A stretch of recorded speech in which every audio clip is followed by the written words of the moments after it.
La cifra de muertos ha elevado a un promedio de 2 docenas diarias. Se han producido varias masacres. 75 homicidios cometidos en solo 3 días dicen mucho de la violencia que está desangrando a El Salvador. Todos son familias los que están muertos. Sangre está corriendo a tal punto en El Salvador que las morgues no se dan abasto.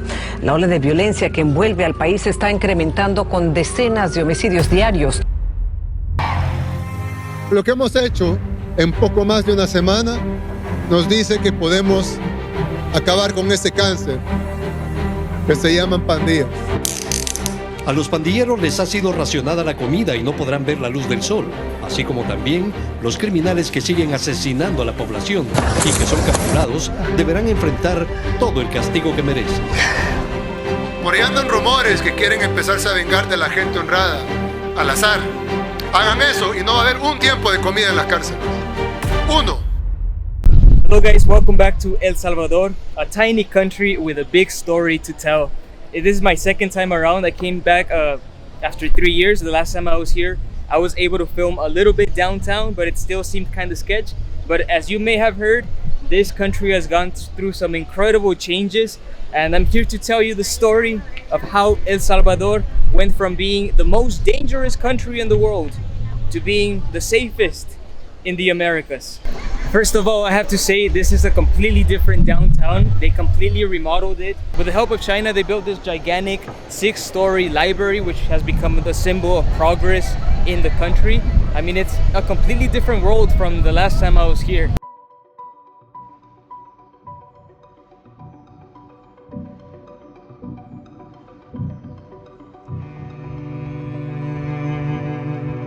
Today we are going to do something that only 3 years ago would have been impossible. We are heading into La Campanera. This neighborhood was completely controlled by the gang Barrio 18, and you could not access it without their permission. This neighborhood is shaped like a leaf, so there's only one entrance. So if you wanted to come in, you have to go through the one entrance, which would be guarded by gang members. And look at these alleys. Super narrow.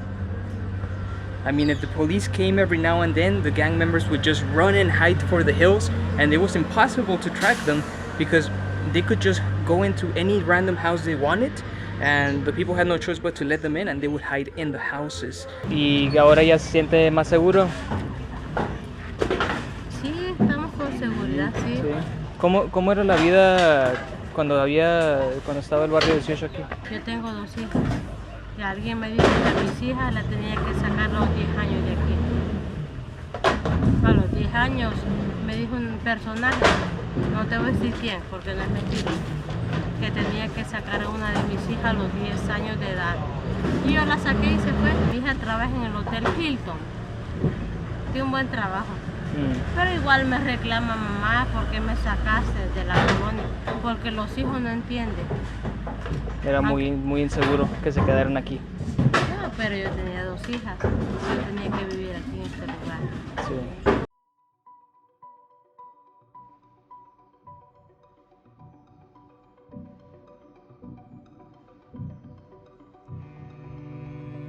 To understand the origin of the gangs, we have to go back to 1979, in which a huge civil war breaks out that lasts 12 years and takes the life of more than 70,000 people. This causes a huge refugee crisis, with most refugees fleeing to the United States. Some of the migrants from El Salvador start developing gangs in Los Angeles, and they form Barrio 18 and MS-13, those two being the biggest gangs. Once the US government takes notice of this, they deport a bunch of migrants back to El Salvador, in which, you know, they go back to their home country, but now they are gang members.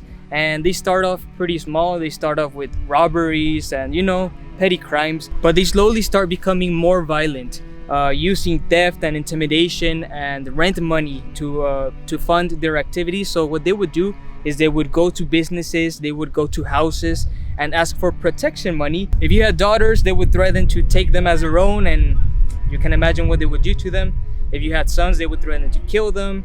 I mean, these people had no choice but to pay up, and this rent money would fund the gang activities. MS-13 and Barrio 18 started becoming more and more powerful. This neighborhood where I find myself right now, La Campanera, was controlled by Barrio 18. You could not go in here without their permission. And since the neighborhood is shaped like a leaf with only one entrance, you had to go through this one entrance to get into the neighborhood. Filming this, me being here right now, would have been impossible back only 3 years. There was one dude that attempted to come and film life as it was, life of a gang member, and he was killed. Well, once his documentary called La Vida Loca was released, the gang members didn't like it and they killed him. Throughout the neighborhood, there are several of these abandoned houses called destroyer houses, destroyer homes, in which the gang members would use to inject themselves with substances and to bury bodies. I'm not making this up. People that were murdered by the gang would be buried in these abandoned lots. So we may be walking on top of a cemetery. And right now they remain abandoned, of course, but they're a stark reminder of the harsh times that this neighborhood has went through for decades. So this was a true reign of terror in El Salvador. These gangs controlled entire territories. The police was terrified of coming into this neighborhood. When the police came into the neighborhood, every now and then they would just flee into the alleyways. They are very narrow. They would flee into the hills. If they were by chance captured, they would be released under bribery. Or if these gang members made it to prison, they would still live like kings, because gang members in prison would have access to entertainment, to good food, and even to prostitutes. There was an entire subculture surrounding the gangs. They had secret tattoos, secret ways of speaking. If you couldn't cross the street, if it wasn't part of your territory, or you would get killed. Cada lucín tiene su significado. Vos sabés que el número es la 18, lo que los une, ¿me entendés? Es nuestro orgullo. Pero ya diferentes alucines, cada lucín tiene su significado, ¿me entendés? This reign of terror lasted for decades. This country became one of the most violent in the world, if not the most violent, with at its peak having 107 homicides per 100,000 people, only comparable to regions in actual war. The gangs ruled for decades the territory of El Salvador, until one man decided to do something about it. Soy Nayib Bukele, candidato a la alcaldía de Nuevo Cuscatlán. Mis padres me enseñaron que con esfuerzo y dedicación se logran las metas. Así he trabajado siempre en mis empresas. Sin embargo, creo que es tiempo de trascender y trabajar en la construcción de nuestro país y sobre todo de mi municipio Nuevo Cuscatlán. Sueño con un municipio modelo de desarrollo, donde vivamos mejor, en un ambiente moderno y seguro. Cuento contigo. Nayib Bukele was born in 1981 in the capital of San Salvador. He would become a very successful entrepreneur, working in marketing along with his father, and he entered politics in 2011 under the left-wing party FLMN. He became mayor of Nuevo Cuscatlán, where we find ourselves right now. Bukele instituted several reforms to the community. He made drinking water available to everyone. He opened 24/7 clinics for mothers, and he eradicated illiteracy in the community. This became one of the safest places to live in El Salvador, even though back then the gangs still controlled large part of the capital. With his popularity ever increasing, Bukele decided to run for president under the promise to eliminate gang violence. Hemos ganado la presidencia de la República. Hemos sumado más votos que Arena y que el FMLN juntos. So now he was president, but Bukele faced many political challenges that prevented him from carrying out his plan. The Legislative Assembly was still controlled by the opposition. Bukele tried to secure a $100 million loan from the Central American Bank in order to fund his territorial control plan, but the legislature would not budge. Si estos sinvergüenzas no aprueban esta semana el plan control territorial, nos volvemos a convocar aquí el domingo, le volvemos a pedir sabiduría a Dios y le decimos: Dios, tú me pediste paciencia, pero estos sinvergüenzas no quieren trabajar para el pueblo. So on February 9, 2020, Bukele, invoking Article 167 of the Constitution, called the legislature for an emergency meeting to approve the loan. Then, he ordered 40 soldiers to walk right into the courtroom, a clear show of force to coerce the legislature into signing the bill. But the attempt was not successful. So Bukele had to wait another year until the legislative elections, in which his party Nuevas Ideas received a supermajority in the Legislative Assembly. Bukele then removed 5 Supreme Court justices, replacing them with 5 of his supporters, and he also fired the Attorney General, replacing him with someone loyal to himself. Now the president had control over the three branches of government, and he was ready to fully carry out his territorial control plan.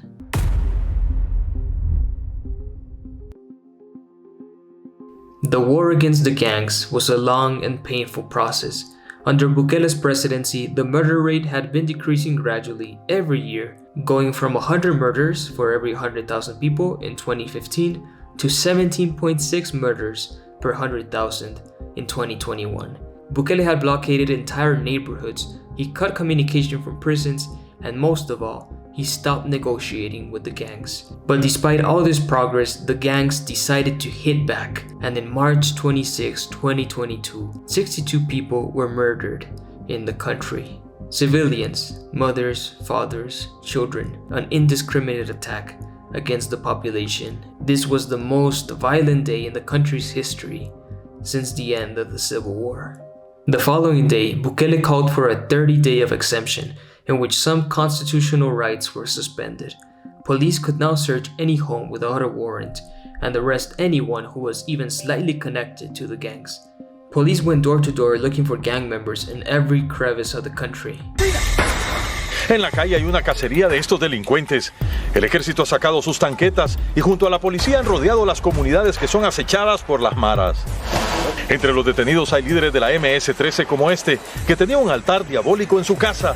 Habían fotografías de sus víctimas e imágenes en honor a la Santa Muerte. To hold all these new prisoners, Bukele called for the construction of a new mega prison capable of holding 40,000 inmates. By January 2023, the Center for the Confinement of Terrorism, known as the SECOT, was inaugurated, and prisoners came rushing in. Living conditions in this prison are harsh, with inmates receiving very little food and sleeping in metal beds. Family visits are not allowed, and most of these people will be there for life.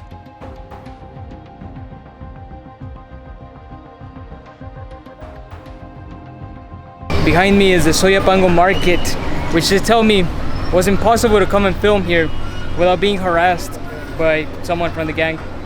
Now we can go in freely, and I'm telling you, it's been peaceful throughout the whole country. I'm super amazed. Amigo, ¿cómo ha cambiado la vida en Soyapango ahora? Pues ahora, gracias a Dios, estamos tranquilos. Ya no es peligroso como antes. Hay más libertad, pues. Si hace 3 años hubiera entrado yo con la cámara, ¿qué hubiera pasado? No creo que no sale sin la cámara. Ahora, ¿qué falta para mejorar en el país? Ahora, ¿qué seguro? ¿Qué son los siguientes pasos? Pues, yo diría que la economía, más empleos, ¿verdad? Porque hay tantos jóvenes buscando empleo. Y más que todo en el sueldo mínimo, que lo suban. Pero que suban el sueldo mínimo, pero que no le suban la canasta básica. ¿Y ahorita cuál es el sueldo mínimo? Sí, puedo preguntar. Es que no sé si anda por los 300 y algo. $300 al mes. Mensual, es el mínimo. Por ahí parece que anda.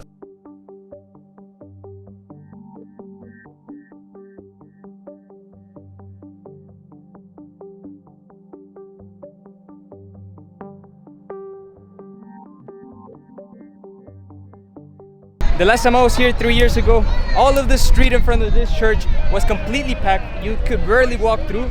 But what the government has been doing is pushing all the street vendors further and further out of the historic center so they can build new buildings. And now the market has been pushed all the way back there.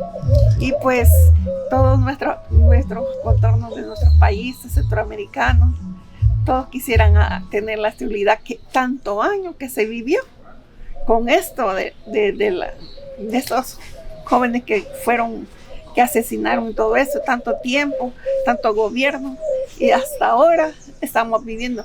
Espero que Dios le conceda la sabiduría al presidente y siga gobernando más todavía, porque yo sí lo admiro mucho.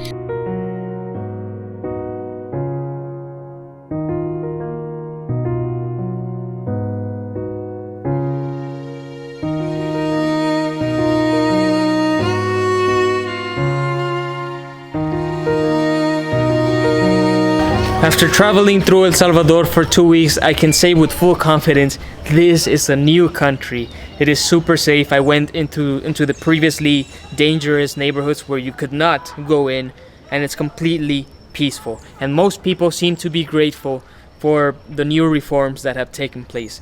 However, we must also acknowledge the negative side to every situation. To win the war on gangs, Nayib Bukele had to institute the state of exemption, which suspends constitutional rights like the right to have a judge when you're arrested. This is still in place, so in theory, anyone can be arrested without a proper trial at the whim of the government. There's also the issue of innocent people being incarcerated. It was almost inevitable to not have innocent people be captured during the massive incarceration campaigns against the gangs. This is a reality, and I hope the government takes more action to investigate every case and free the people that had nothing to do with the gangs. Now there's also the issue of human rights. If you've seen videos of the Secot, the massive prison holding all the gang members, you'll see that these people are sleeping with no bed sheets, they are having very limited food, and of course, anyone from El Salvador watching this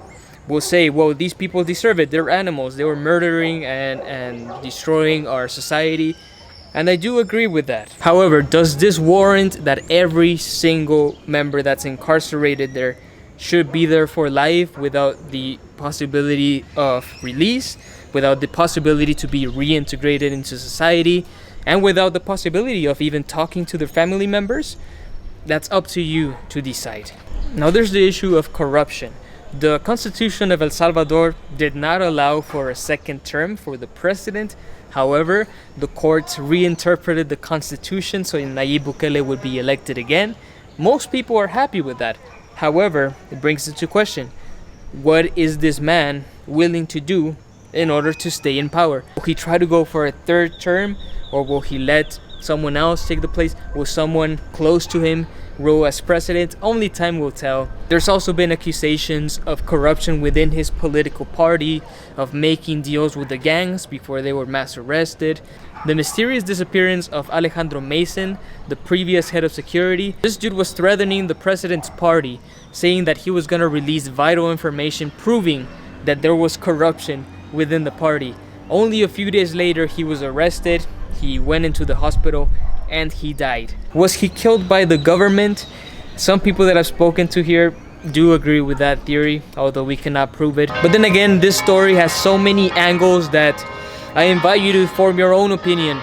It is undeniable that this country is new. It is safe now, and I am super happy for the people of El Salvador that they can at least enjoy some peace now. The country has a long way to go. The food prices are soaring, the housing prices are also soaring. Life is hard for most people here in the country.